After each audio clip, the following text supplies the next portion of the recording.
Welcome to The Secrets of Success. By following the proven techniques of the guests who appear on this series, you'll learn that even successful people run into detours and failures, and how you can apply their success techniques to change your life. You're now listening to the most unique show on radio, the show dedicated to making you a success.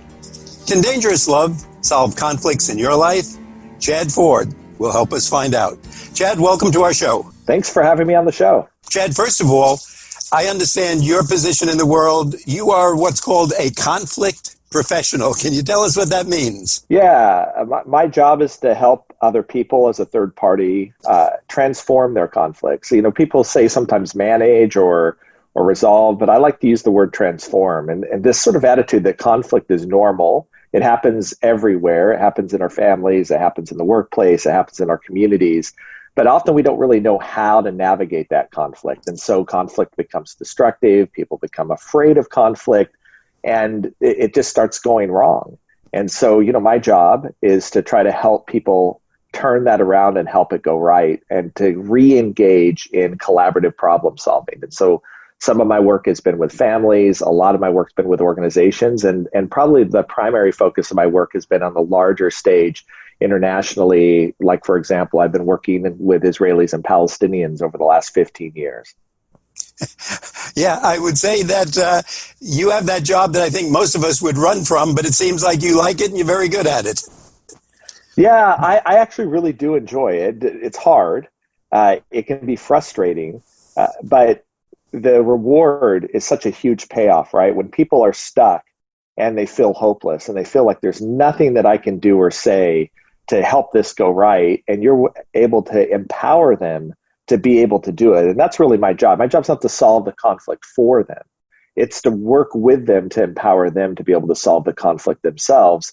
It's a pretty rewarding solution to be able to see people get solutions to things that they really just feel are impossible, including things like conflict in the Middle East. Now, obviously, that's I guess, quite a unique one, unless they're taking you to battle zones from day to day. But what would you say across the board are the most typical conflicts that you see, whether it's in personal life, business, or international relations? Well, you know, the details of it, interestingly, tend to not matter as much as how we approach the conflict, right? And so, you know, they really run the gamut. In marriages, it can be anything from finances to in-laws to disagreements about parenting to disagreements about how people spend time. In organizations, it's typically around various leadership styles or ideas that you can't come together and come up to a conclusion as a group about how you want to proceed. And internationally, a lot of times it's everything from human rights to politics to land or what have you. But the thing that all of those conflicts have in common with each other, and even though that sounds like a huge gamut of conflict, is that when we disagree, what happens is that we start to be unable to collaboratively problem solve. And when we can't solve a problem together, all sorts of typical reactions begin to take place. I start to blame. I start to horribilize other people. I start to become really frustrated.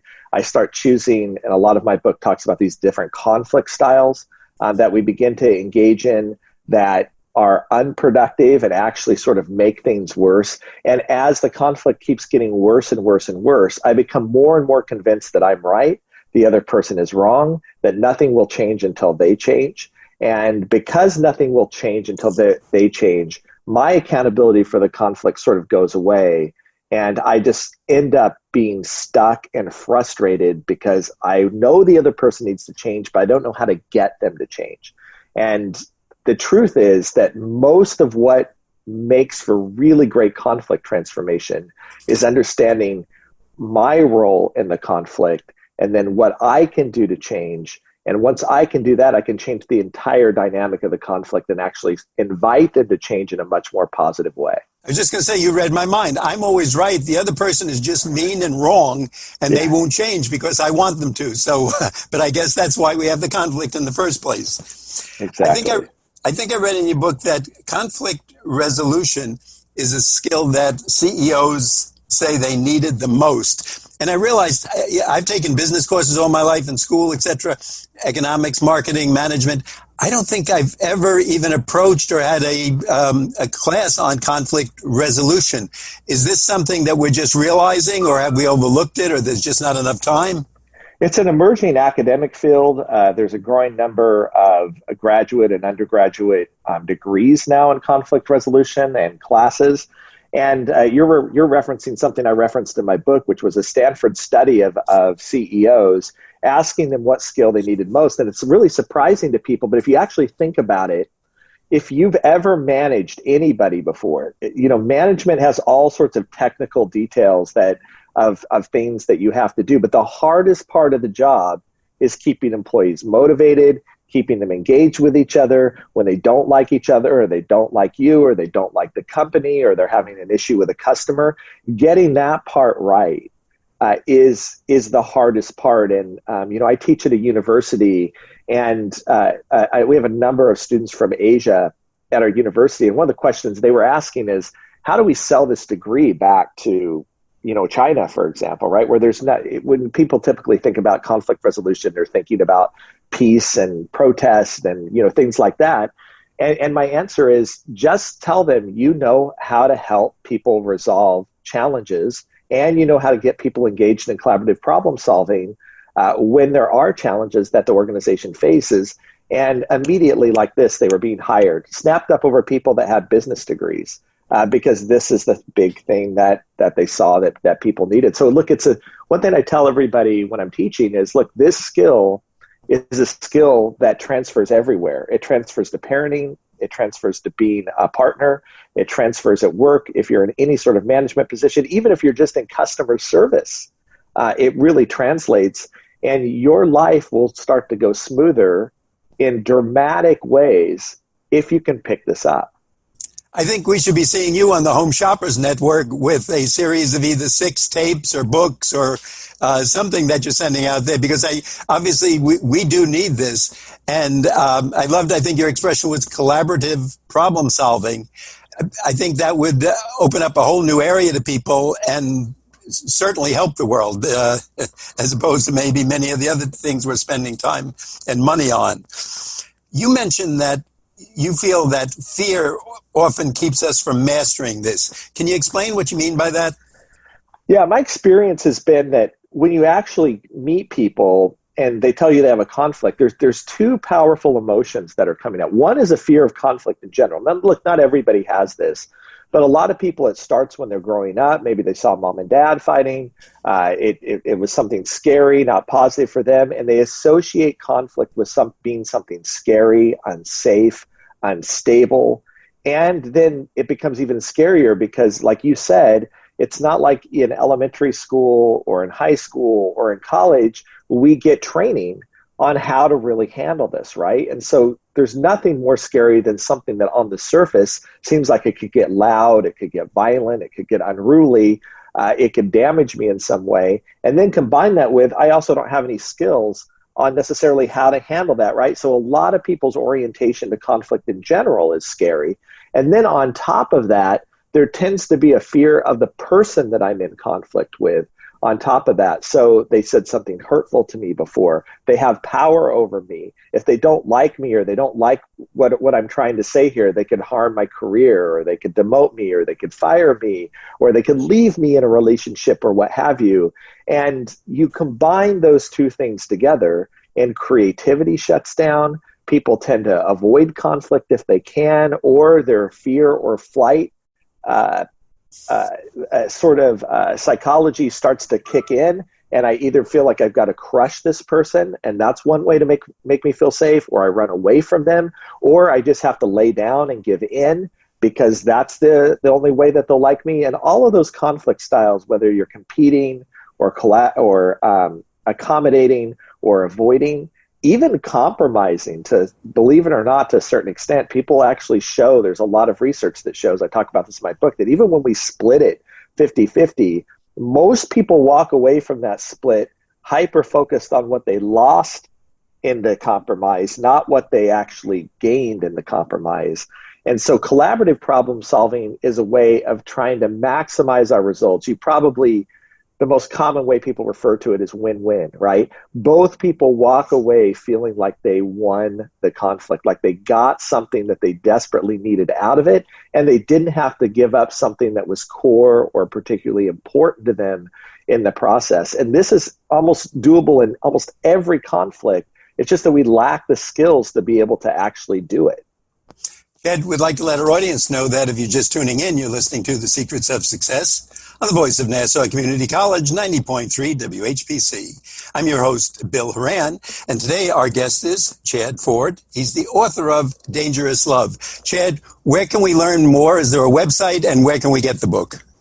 Yeah, so we have a website, dangerouslovebook.com. There's a number of articles on there. There's actually a Dangerous Love podcast where we bring in professionals in the conflict field to talk about everything from parenting to marriage to workplace to international stuff. We've been actually doing a lot of recent work on the Black Lives Matter protest and police violence, and sort of thinking about something that I don't hear a lot of people talking about. Like, everybody's focused on the problem, but how do you actually get a collaborative solution to the problem? And what does that look like? And what does reconciliation look like here in the United States with something like that? You can find the book everywhere that you can get a book. You can go to Amazon. You can go to Barnes & Noble. It's just about everywhere you can find books. We have it in ebook. We have it in hard copy. And I read the audiobook as well. And so if you're really into audiobooks, it takes about 5 hours to listen to the audiobook. That's a great way. You can listen to it on a drive or on a run or what have you. And the book is filled with exercises as well as the website at dangerouslovebook.com. Exercises that you can go through to work through your own conflicts in your life. Now, Chad, I think years ago we had someone on who said the two things people hate most or fear would be divorce and giving a public speaking. But I would think conflicts, if it's of, heavy duty, not over a parking space maybe, but whether it's a, job conflict, business, personal, and of course the international, the bigger ones, obviously. Do people come to you and say, I want to hire you instead of a lawyer? Because two lawyers are going to make fists. And, when people hire a lawyer, they're looking for the bulldog. Is it better to look for someone like you? And are you hireable to people who have a conflict and want to settle it? Yeah, that's what I do. I mean, in addition to teaching at the university, I'm constantly working on projects. I actually started my career in law school at Georgetown Law. I graduated from Georgetown Law. But when I was there at law school, one of the things that was really frustrating with me was that the law can only do so much, right? When a judge at the end of the day makes a decision or a jury makes a decision, there's typically a winner and there's a loser.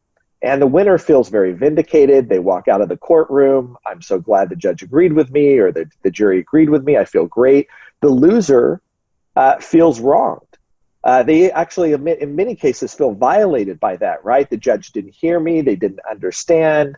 They had a better lawyer than I did, and that's the only reason they won that. And what's so interesting to me is that in many of these cases, the people that are in the courtroom have a relationship. They're neighbors, they're family members, they're coworkers. They're connected in some way, and they go back into whatever setting they're in with this broken connection, which is only going to lead to more conflict. Like, the greatest example is divorced couples that end back up in court over and over again, haggling over kids, haggling over finances, haggling over drop-offs, haggling over holidays, haggling over all of this stuff. Why do they keep fighting? Right? Because they've never really learned how to collaboratively problem solve together. So I go to a court either rules for me or against me, and it doesn't do anything to repair the relationship, nor does it do anything to empower the parties to be able to actually solve these things themselves. And so I became really dissatisfied with that in law school and started to think about, are there alternatives to that? And the truth is, in almost every country in the world that's not the United States, most countries have alternative dispute resolution mechanisms in place in communities, in place in workplaces to deal with that sort of those sort of challenges. In the United States, we're a very litigious country. We tend to take our problems, and if we can't quickly solve them, we tend to hire an attorney and then go through our legal system. It's one of the reasons our legal system is so jammed up. It's why it takes forever to get a court date.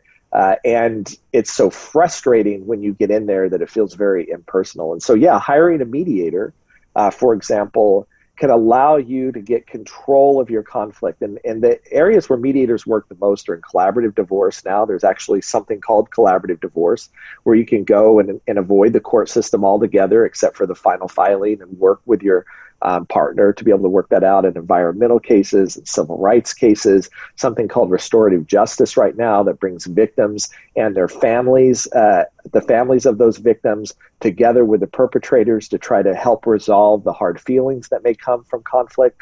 There's just so much cool stuff going on right now, but almost all of it requires the parties to get some training.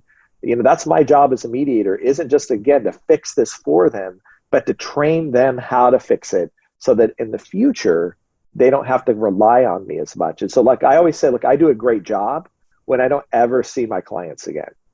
When they feel so empowered that they can go do this on their own, that's when I've actually done a good job. But if you've worked with lawyers, when you're a lawyer, you've done a good job when they keep coming back and billing again and again and again. That's when you've done a good job as a lawyer. And so you have to sort of decide when you're hiring somebody, do I want someone whose main goal is to work up as many possible billable hours for me as they can? Or would I want to work with someone who's going to actually teach me how to do this so that I can solve these conflicts on my own? Chad, I love that branding. You're the only business who has a sign up front who says, we don't want our customers to ever come back. And I think that's exactly perfectly right. put and a good mark of success. Now, in your book, you mentioned that the secret to all this is to learning to love people. Now, when you say that to people, they say, oh, sure, you mean give in and be nice and give the other person what they want. Is that what we're looking at here? Not at all. And this was something even with our publisher that we went back and forth on. Are we going to use the word love? Because love has this connotation that I think is soft, right? Love is romantic love. I have to feel attracted to you, or love equals like, in that, I have to like you. I want to hang out with you. I want to be roommates with you. I want to be friends with you. And there's no room for love in conflict, because typically when I'm in conflict with you, I don't like you, nor is conflict particularly attractive, right? But the type of love that we're talking about here is a love that recognizes the humanity of a person so clearly that their needs, wants, and desires matter as much to me as my own. And when that doesn't happen, right, when your needs, wants, and desires don't matter as much as mine, when mine are clearly more important than yours, I don't become invested in coming up with collaborative solutions to problems. The only solutions I'm interested in are the ones that benefit me. Whether they benefit you or not, I don't actually care. And frankly, a lot of times in conflict, I actually don't want you to have benefit. I actually want you to lose. I want you to be hurt by the process, but it just creates more and more conflict. And so how do we generate the sort of love for our enemies that says that I have to be curious about them? I have to be humble about my truth. I have to recognize that the most sustainable solutions that we experience in life are the ones that we can agree upon together and that benefit both of us mutually. And if you look at our world today and our country today, especially, and you see how polarized we are as a country, people are pursuing solutions that benefit one group but without the other.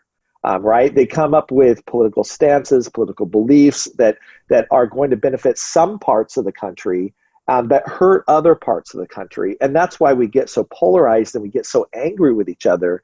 And it's very rare anymore. It used to be the case in our politics that this happened all the time. It's very rare anymore that people are coming together. Our politicians are coming together. Our political parties are coming together and saying, how as a group can we solve this problem together? And we're seeing the disaster of what happens when you don't have collaborative problem solving right now with COVID-19, right? Where the whole world should be combined together right now on the same page, because this virus doesn't look at gender or race or politics or anything, right? It can affect anybody, right? We should all be working together to solve this together. But instead, it's become polarized and politicized, and people are fighting about even basic facts anymore. And because of that, our death toll is going up. The number of infected cases go up. The economic disaster involved goes up. And countries that got really good at this and got really collaborative together, they have not experienced the same levels of COVID infections, of deaths, of economic disruption. And so conflict can really, really take its toll when we don't know how to do this stuff anymore. And so we have to let go of our fear, and especially at this time in our world, we have to let go of our fear of conflict. We have to let go of the fear of people that think differently than us, believe differently than us, have different outcomes and goals, and get really curious about how we can come up with solutions to problems that benefit Chad, everybody. before we go further, again, I'd like our audience to know, if you're just tuning in, you're listening to The Secrets of Success on the voice of Nassau Community College, 90.3 WHPC. I'm Bill Horan, but the important person is our guest, Chad Ford. His book is Dangerous Love. And Chad, could you tell us, if people are listening, I'm sure they want to know more, where they can get it, maybe that audio copy of the book, and the website?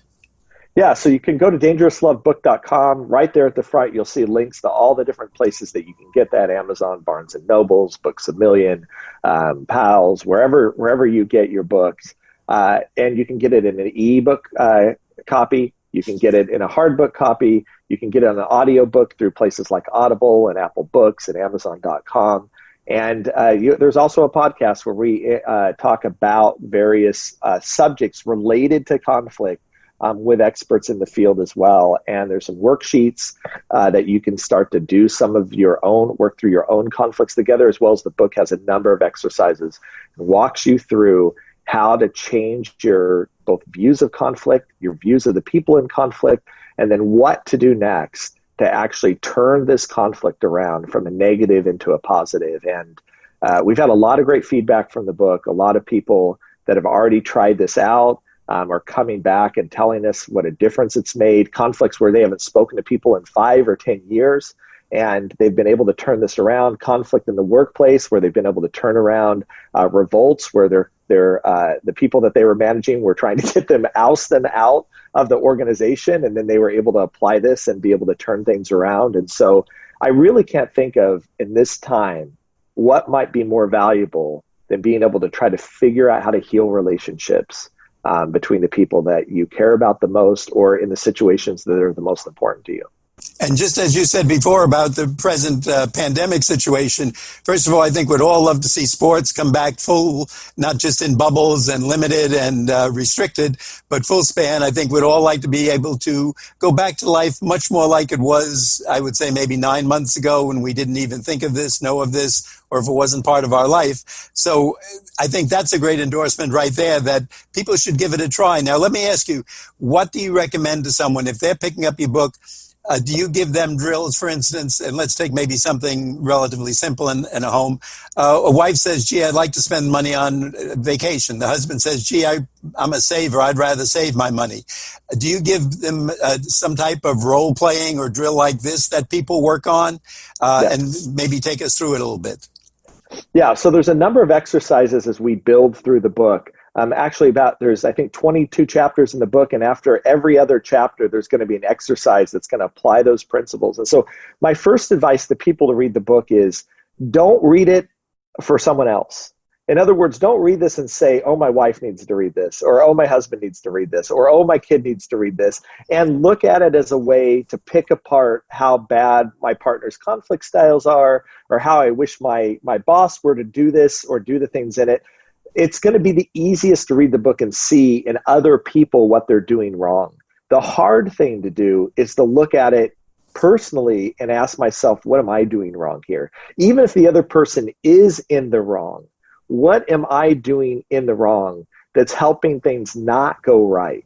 And so if it's with my spouse and we're fighting over, again, money or what have you, the first question that I have to ask is, what kind of conflict style am I engaged in with this person right now? My second question is, how am I seeing this person right now? Am I alive to their needs, wants, and desires? Have I listened carefully to why they want a vacation and what it means, or why are they saving, and why is that so important to them?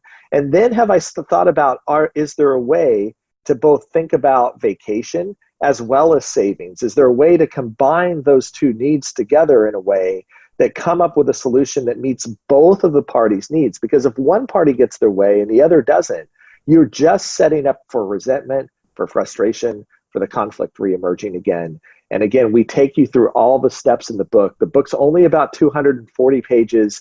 It's written in a really accessible way. I told people that my mother graduated from high school, never went to college, was a homemaker for much of her life. I kept sending her drafts of the book because I said, when my mom can read that book and really apply it, then it's going to be great for everybody. I wanted people to be able to read it in high school. And so, even though I'm an academic and I do academic research, I really wanted this book to be something that anybody could pick up and read and be able to apply in their life. And so don't be scared off by conflict or whatever else. Like, as you read this, you're going to feel more and more empowered and see that conflict isn't something that's scary, but it's something that, when I have the tools, can actually strengthen a relationship and solve difficult problems. And I see you mentioned in the book that we all hate stress and annoyance in our life and pressure and worry, yet we're creating this by what we really want to go away. So in other words, what we're doing now isn't working.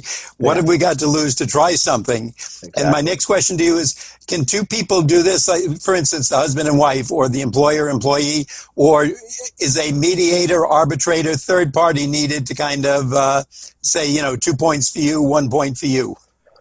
Yeah, look, I know it sounds crazy. Again, I'm trying to put myself out of the job, but look, I have so many requests for mediations, and there are so few mediators out there. I can't help everybody.